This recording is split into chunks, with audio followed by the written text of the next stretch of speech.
keramat, saya juga udah pernah sampaikan sebenarnya, tapi saya ulangi aja lagi. Biar ibu-ibu nih jelas, nggak kebawa-bawa omongan orang-orang yang kayak bahasnya keramat-keramat, tahayul, bahasnya keramat-keramat, halu. Nah nih, biar nggak keomongan sama orang-orang yang kayak begitu ya, biar nggak terpengaruh dengan ucapan orang-orang yang tidak bertanggung jawab. Teman-teman saya sekalian, keramat itu nyata, sebagaimana nyatanya mukjizat. Apa itu yang namanya karamah? Apa itu yang namanya mukjizat? Jadi gini, amrun khaliq lil adah, a'tahallah lil anbiya. Ada beberapa perkara-perkara yang di luar nurul, di luar nalar, nggak habis fikri, nggak habis fikir ya. Ada beberapa hal-hal di luar kebiasaan yang biasa Allah Subhanahu wa taala berikan kepada hamba-hambanya. Kalau di sisi Allah mah semua biasa. Di sisi Allah mah innama amruhu idza arada syai'an ayyaqula lahu kun fayakun. Begitu kan? Akan tetapi di sisi hambanya nih, di sisi manusia kan ada kebiasaan-kebiasaan yang Allah Subhanahu wa taala berikan. Namanya sunnatullah, teman-teman. Namanya adat, namanya kebiasaan yang Allah Subhanahu wa taala berikan kepada hamba-hambanya. Kayak misalnya biasanya orang kalau mati nggak hidup lagi. Saya nggak pernah tahu ada ceritanya orang itu kemarinan mati kok bisa hadir majelis lagi. Iya Ustazah nggak betah. Nggak pernah dengar tuh saya, gitu kan? Nah, biasa orang kalau udah meninggal dunia tuh nggak hidup lagi, teman-teman. Terus kayak misalnya nih, biasanya orang kalau buta nggak bisa lihat, gitu kan? Nah, akan tetapi seperti yang tadi saya sampaikan, ada hal-hal yang terjadi di luar kebiasaan. Nah, ini namanya bisa macam-macam tergantung dari siapa yang dikasih. Ya, tergantung dari siapa yang dikasih. Kalau Allah ngasihnya kepada para nabi namanya mukjizat. Kita semua tahu nih.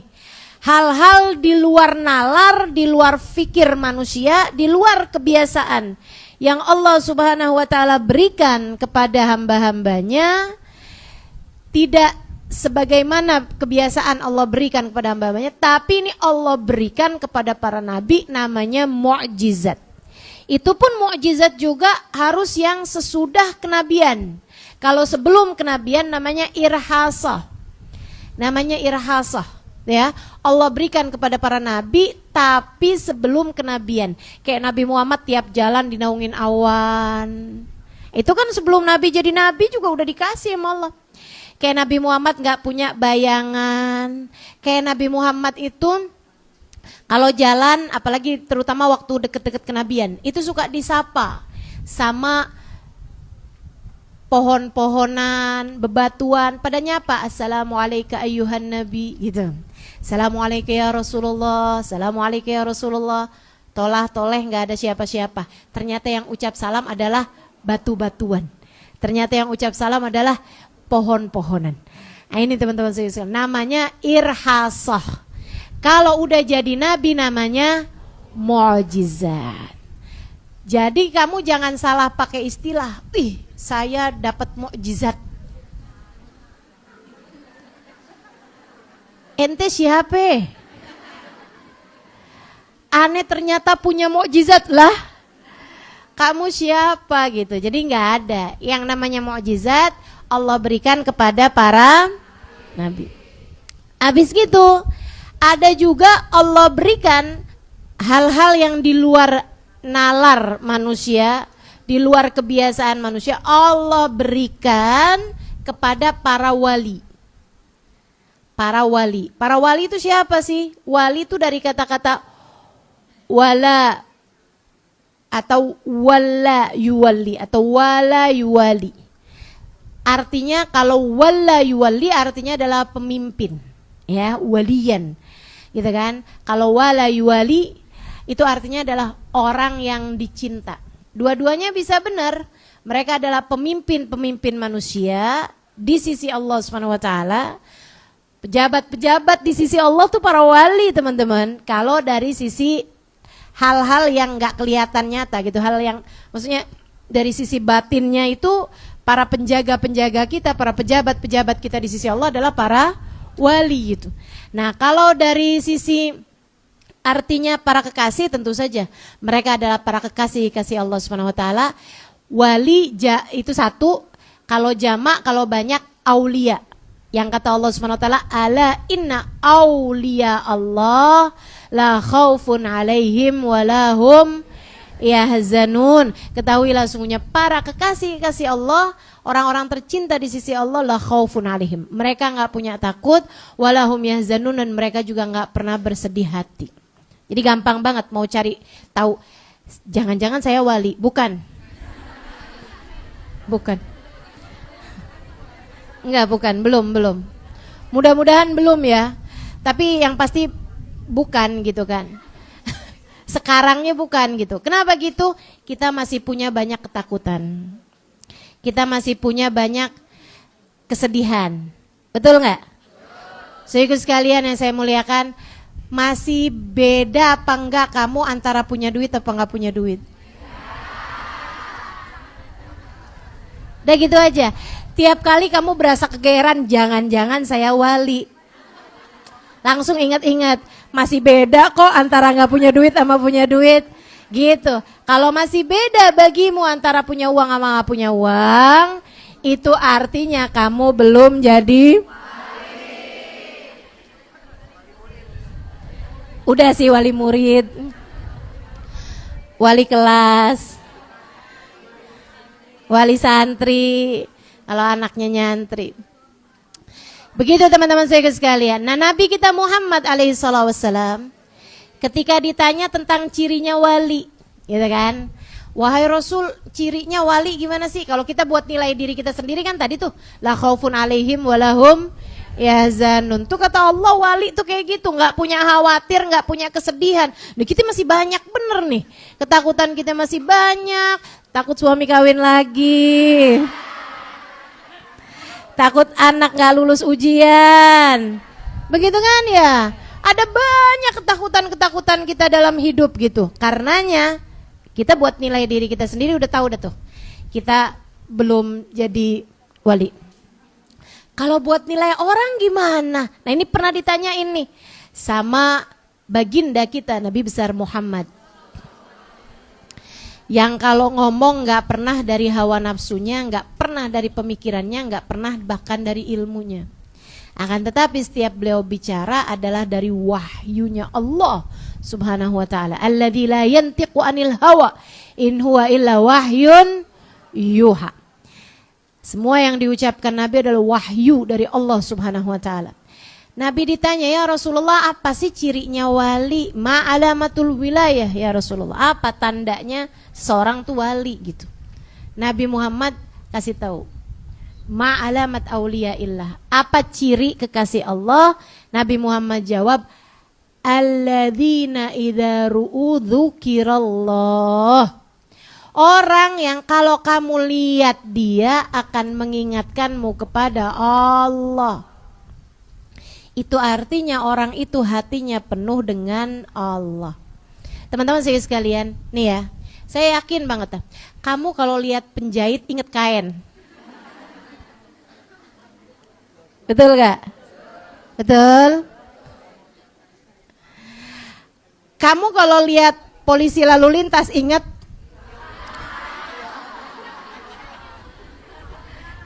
ditilang, ya kan?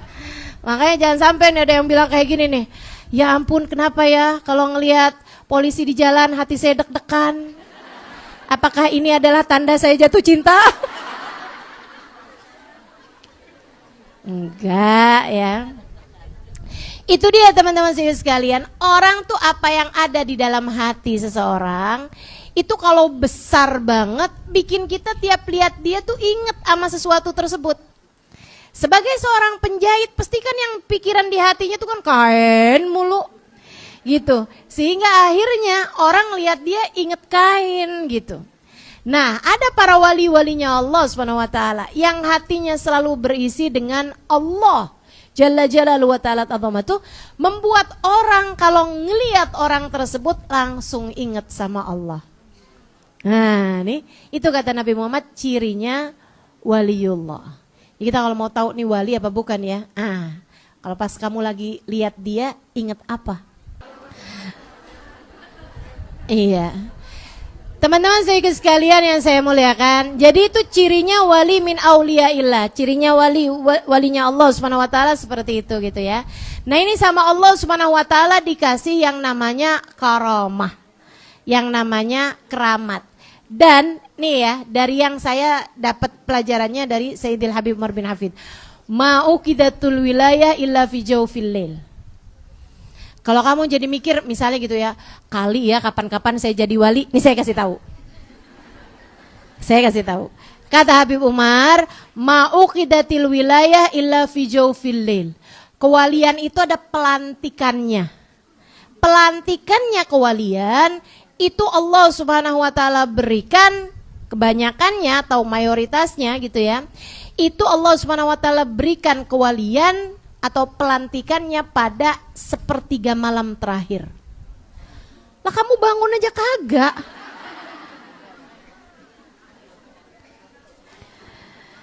Gimana ceritanya mau jadi wali gitu kan? Ya Allah, khair insyaallah. Mudah-mudahan Allah istiqomahkan kita dalam bangun malam. Sekurangnya jadi persyaratan untuk menjadi seorang yang dicinta di sisi Allah Subhanahu wa taala. Mudah-mudahan Allah cintai kita, Allah sayangi kita insyaallah. Amin. Ya rabbal alamin. Nah, yang diberikan kepada wali namanya karomah atau biasa orang sebutnya sebagai keramat gitu. Kalau orang Indonesia kan rada susah. Karomah, karomat, keramat. Jadinya keramat akhirnya ya. Kita kan ada keramat Sentiong, ada keramat Tunggak, ada keramat Jati gitu. Kayaknya mungkin disebabkan di negeri kita ini punya banyak makam-makam wali atau para wali-wali yang tinggal di daerah tersebut sampai kemudian disebutlah seperti itu. Kayak di sini kan keramat luar Batam. Begitu. Teman-teman sekalian, nah kalau diberikannya kepada yang bukan wali tapi memang di luar nalar gitu, maksudnya nggak biasanya Allah kasih. Kayak misalnya ada kecelakaan, semuanya mati kecuali ada satu orang doang yang selamat gitu kan. Tapi orang ini orang biasa-biasa aja sih kayak kita-kita juga gitu. Misalnya kita lagi ada kejadian apa tapi tahu-tahu kita selamat gitu kan. Hal-hal yang enggak umum gitu terjadi kepada kita itu namanya bukan karomah teman-teman, akan tetapi pertolongan Allah kepada orang-orang awam semacam kita tapi mukmin ya, tapi mukmin. Kita ini kan beriman kan? Beriman dong kita. Ini namanya maunah. Namanya maunah. Pertolongan yang Allah Subhanahu wa taala berikan kepada orang-orang yang beriman tapi belum jadi wali. Jadi jangan salah istilah. Saya udah punya keramat loh. Belum punya keramat. Kita baru masih punya maunah. Insya Ustazah, ada orang nih Ustazah ya. Dia tuh kayak jahat mulu tapi gak pernah ketahuan. Dia korupsi tapi gak pernah ketahuan. Dia tuh Ustazah kayak maaf. Ada seorang istri gitu Ustazah, dia tuh suka main laki-laki gitu, tapi suaminya gak pernah tahu loh Ustazah. Gak pernah ketahuan, jadi suaminya sayang mulu sama dia, cinta mulu sama dia. Saya nih Ustazah ya udah soleha sama suami. Tapi suami saya gitu kayak gak sayang gitu sama saya. Itu ada orang nih padahal dia tuh berkhianat mulu sama suaminya, suka main laki-laki lain gitu, serong ke kanan. Tapi dia begitu gitu. Itu dia dapat maunah Ustazah? Bukan. Hati-hati nih. Hati-hati. hal yang luar biasa keluar dari nalar tadi itu ya, tapi Allah Subhanahu wa taala berikan bukan kepada orang yang beriman, apalagi wali, apalagi nabi gitu kan, melainkan Allah Subhanahu wa taala berikan kepada ahli-ahli maksiat atau orang kafir sekalian, orang kafir atau ahli maksiat gitu. Apa nih namanya? Namanya istidraj. Kata Allah dalam Al-Quran, wa nastadrijuhum min haitsu la ya'lamun.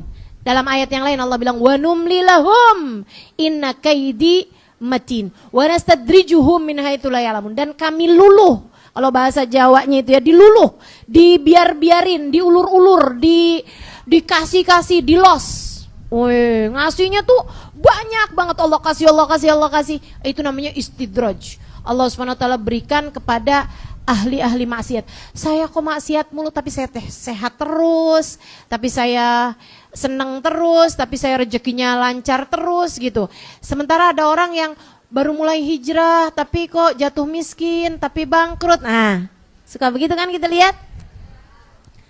Apa itu namanya? Istidraj. Buat apa istidraj? Dengerin saya, ini serem teman-teman.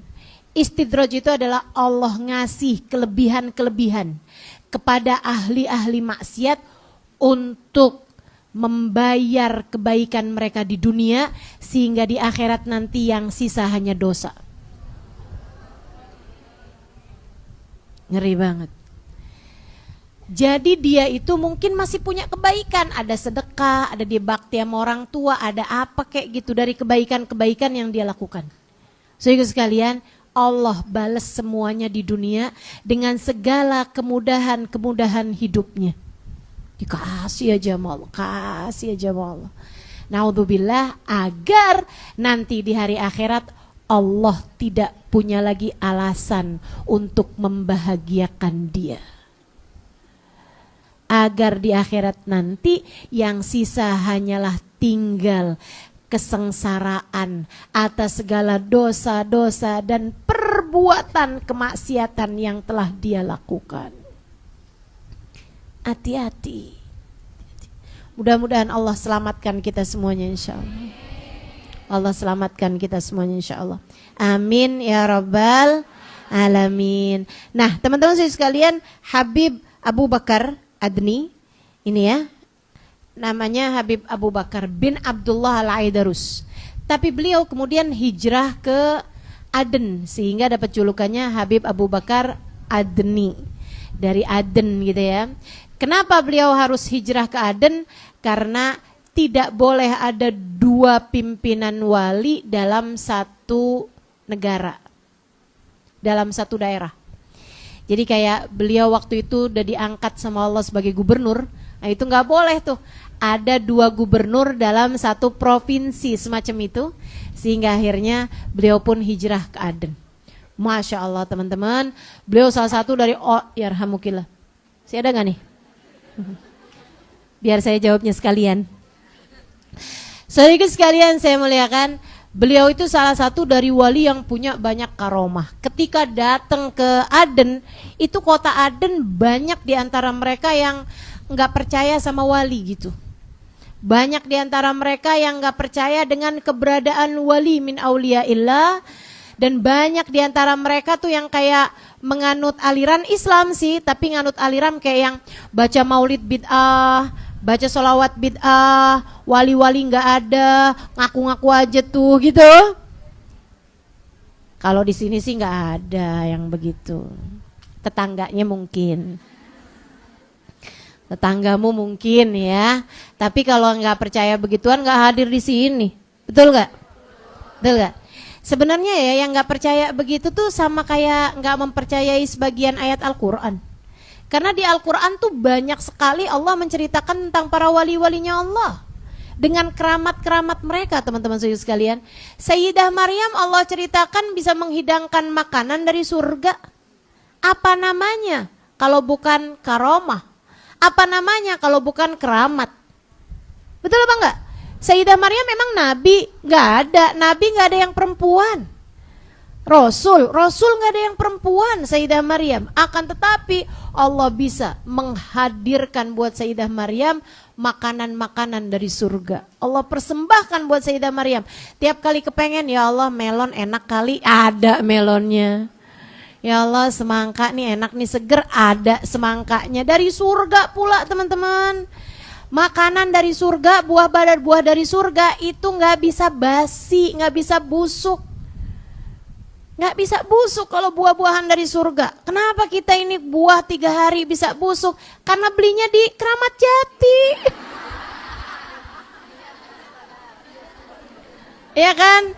Nah kalau Sayyidah Maryam nih buah-buahannya dari surga nggak bisa basi. Karena itu adalah keramatnya Sayyidah Maryam, menghadirkan buah dari surga. Allah ceritakan dalam Al-Quran. A'udzubillahi minasyaitonirrajim. Kullama dakhala 'alaiha Zakaria al-mihrab wajada 'indaha rizqa. Tiap kali Nabi Zakaria masuk ke tempatnya Sayyidah Maryam, ada rezeki, ada buah-buahan dari surga. Qala anna laki hadza, wahai Maryam dari mana nih buah kok bisa ada, bahkan bukan pada musimnya. Qalat huwa min indillah, paman itu kan dari Allah. Iya nak, semua rezeki juga dari Allah. Tapi gimana cara kamu mendatangkan ini? Minta sama Allah, paman. Gimana cara mintanya? Ya Allah saya kepengen buah-buahan, saya kepengen buah ini, buah itu. Kemudian Allah subhanahu wa ta'ala menghidangkannya. Saya noleh, udah ada tuh buahnya paman. Hunalika da'a Zakaria robba. Nabi Zakaria yang seorang nabi, karena tahu bahwa Sayyidah Maryam adalah seorang wali min awliyaillah, kekasih Allah subhanahu wa ta'ala, dia pun nyari berkah. Dengan hunalika da'a Zakaria robba. Di tempat itulah Nabi Zakaria segera mengangkat tangannya, faham bahwa tempat di mana seorang waliullah berada merupakan tempat turunnya hujan rahmatnya Allah di atas muka bumi ini. Masya Allah. Makanya doa kalau di makam-makam karamat seperti ini nih, makam Habib Hussein nih, doanya mustajab teman-teman. Banyakin doa, bawa hajat-hajat kita semuanya. Insyaallah doa-doa kita dijabah Allah Subhanahu wa taala. Akhirnya nih Habib Abu Bakar ini jadian udah kayak semua orang memang memuliakan beliau juga, irhamukillah. Beliau telah jadi orang yang sangat besar, yang punya banyak pengikut yang sangat banyak, yang semua senegeri itu kayak berguru semua gitu sama beliau. Satu waktu beliau pergi haji, diikuti sama murid-muridnya. Jadi kayak ratusan atau bahkan mungkin ribuan orang haji bersama dengan beliau. Akhirnya sesudah waktunya habisnya haji, beliau itu kan ziarah ke Madinah sebelum pulang ke Aden, ziarah ke makam Nabi. Waktu ziarah ke makam Nabi, beliau lihat waktu itu tuh konadil itu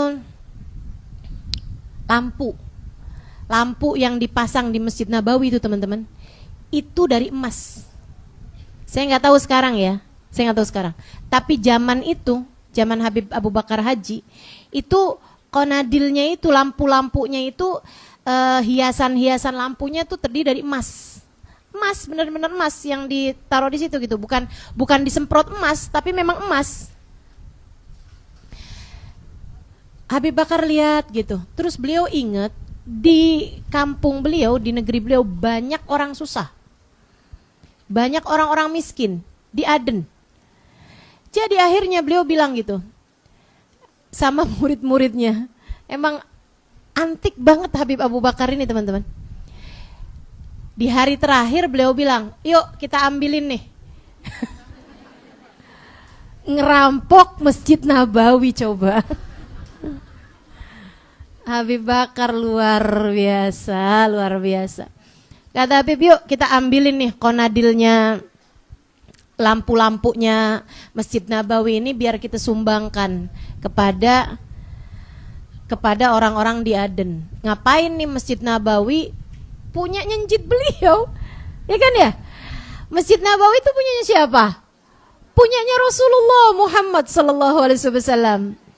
Kayaknya nabinya juga malah ridhonya sama Habib Bakar nih. Ambilin deh Habib Bakar, ambilin deh. Ambilin semuanya nih gitu kan. Biar bisa jadi ngasih makan umat saya gitu. Jadi sama Habib suruh murid-muridnya pada ngambilin, turun-turunin tuh. Apa namanya? Konadil itu tadi ya, tempatnya lampu itu loh. Zaman itu kan belum ada listrik. Jadi kan kayak ditaruhin minyak, nyalain. Nah, apa sih itu namanya? Pelita tuh. Lampu cemplok katanya. Jelek banget ya. Itu mah yang ada di kampung kamu. Dilepas-lepasin sama ininya Habib gitu kan. Sama orang-orangnya Habib. Kemudian dibawalah pulang ke Aden. Tentu pemerintah marah kan gitu, pemerintah Saudi Arabia. Zaman itu sih belum namanya Saudi Arabia ya, namanya baru Mekah, Madinah gitu aja. Jadi pemerintah Madinah marah kan itu. Ulah siapa nih? Oh, Habib Abu Bakar Adni gitu. Udah nih. Mereka pun menyiapkan pasukan. Ini kan kayak harga diri satu negara ter apa ya? Direndahkan gitu. Masa sih kita sebagai satu negara ada orang yang misalnya nih barat kata nih ya, ada orang nyuri emasnya Monas, masa kita mau diem-diem? Itu kan simbol negara kita gitu. Ya kan kirim pasukan. Maka dikirimlah pasukan 11 kapal laut, teman-teman. 11 kapal laut mereka kirimkan untuk menyerang Aden. Gitu. Begitu kapalnya itu udah arah deket gitu kan, yang perbatasan Aden tuh memang kota pinggiran ini ya, kayak kita nih di sini nih. Ini kan dekat banget sama laut nih, kota pesisir gitu. Mereka begitu ngelihat kayak begitu kan ketahuan tuh dari Saudi Arabia gitu kan. Mereka langsung ngadu sama Habib Abu Bakar Adni gitu. Bib, kita diserang Bib, kita diserang. Habib lagi ngajar nih. Habib kenapa ente ribut-ribut? Iya Bib diserang Bib. Sini panggil. Kenapa? Diserang Bib. Ah, berapa banyak? 11 Bib. 11 kapal laut. Ah, yaudah nggak usah rame-rame. Ini teman-teman para wali ini kayak dunia di tangan mereka tuh kayak bola di tangan anak kecil gitu. Kita siapkan pasukan nggak Bib nih buat mengalahkan mereka ini, buat balik nyerang gitu kan, buat pertahanan. Kata Habib nggak usah. Habis itu Habib iseng ngomong sama, maksudnya kayak biasa aja gitu. Habib ngomong sama orangnya beliau yang suka nyiapin air gitu. Katanya Habib, kesiniin 11 gelas. Akhirnya didatengin lah di tempat beliau sambil ngajar nih. Beliau taruhin gelas 11. Habisnya itu beliau tuang-tuangin tuh air di gelas 11 tadi itu. Tuang-tuangin sama beliau 11-11-nya. Habis itu beliau ambil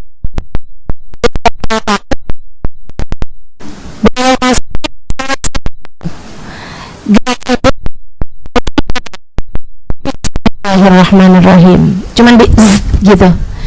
Si dimasukin secara keras gitu ke air tadi itu. Satu gelas, satu kapal yang ada di sana.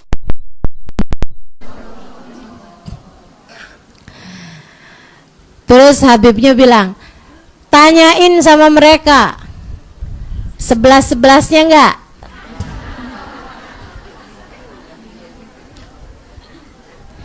Bilangin mereka maju, saya tenggelamin semuanya. Maksudnya yang maju nih, saya tenggelamin. Udah tuh, kasih pengumuman ke mereka gitu kan. Subhanallah, semuanya pada diem, kapal-kapalnya. Akhirnya kemudian mereka memutuskan untuk kembali lagi ke Madinah. Kayak bukan lawannya nih gitu. Orang-orang yang dunia beserta seluruh isinya kayak bola di tangan seorang anak kecil gitu. para wali-walinya Allah Subhanahu wa taala. Kenapa mereka begitu sakti? Mengapa mereka begitu keramat? Saudariku sekalian, karena mereka sangat dekat dengan sang pengendali kehidupan, yaitu Allah Subhanahu wa taala. Mereka kekasih Allah, mereka kekasih Allah. Ala inna hizballah humul ghalibun. Kata Allah Subhanahu wa taala, ketahuilah sungguhnya pasukannya Allah akan selalu menang. Sesungguhnya pasukan Allah akan selalu menang. Sesungguhnya tentara Allah akan selalu menang. Maka kita semuanya nih, kalau kepengen jadi orang-orang yang menang dalam berkehidupan, kita pengen menang mengalahkan hawa nafsu kita, kita pengen menang mengalahkan setan-setan kita pengen menang menghadapi musuh-musuh kita, jadilah tentara Allah, jadilah pasukan Allah. Dan dekatlah dengan para pasukan Allah, dekatlah dengan para wali-walinya Allah Subhanahu wa taala, baik yang sudah meninggal dunia ataupun yang masih hidup.